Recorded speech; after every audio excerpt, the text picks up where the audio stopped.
Hello and welcome back to Mark's Garden UK. About 2 weeks ago, the day before I went on holiday, I went down to my neighbour's manure pile. My neighbour has 7 polo ponies, so I've got an endless supply of wonderful fresh manure.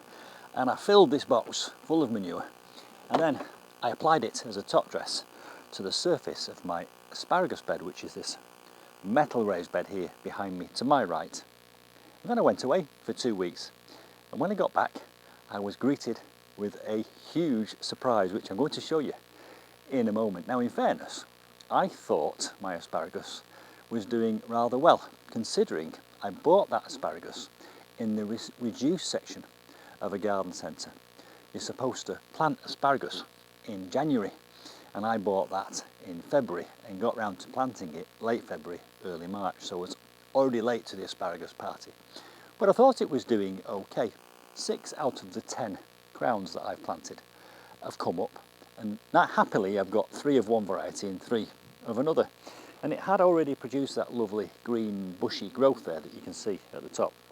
You can also see that I've staked that using canes, because that's what you do in year 1 with asparagus. With asparagus in year 1, it's all about establishing the crown, so you don't take any harvest from it in year 1. You let it grow up. You let all that growth feed and establish the crown beneath the surface. And then in the winter time, you chop it down, mulch it, and then the following spring, you can start harvesting the spears. But the important thing is you've got to stake those, but they're quite wispy. They're a little bit like this fennel here. They catch the wind and they move about, and that movement can damage the crown. So that's why you stabilise them with canes, as I've done there. So that's the process really. Year 1, no harvest. Let it grow, let it establish. Year 2, harvest away. And that's asparagus there in that bed.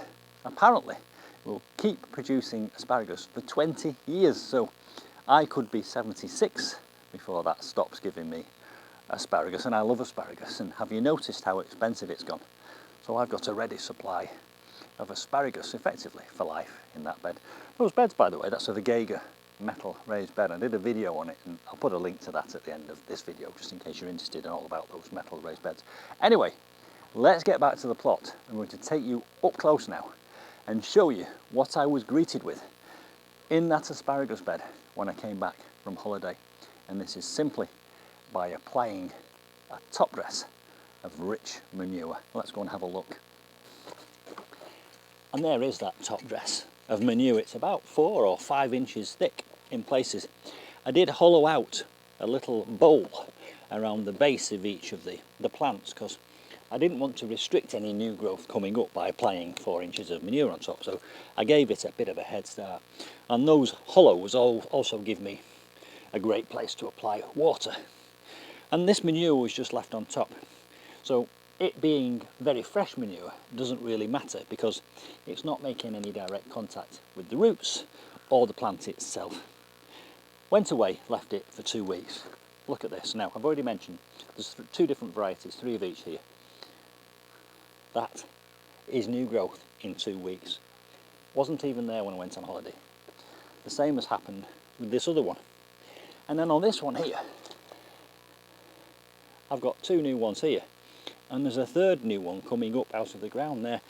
That 3rd one looks like a proper asparagus spear, and I'm sorely tempted to chop it off and eat it, but I'm not going to. I'm going to resist that temptation and leave it, because these new spears that are all coming up here will be feeding the rootstock under the ground, and if that's well established, that will give me lots of new spears next year, although it is tempting to taste one. I will now stake these and attach these to these canes for the same reason, just to protect the crown. But even looking at the other variety, 1, 2, 3, they've also produced new growth. You can see it here, and I will give you a bit of a close-up, but that's a completely new frond or spear that's popped up there. And the same has happened on these other 2. There's 2 different varieties here.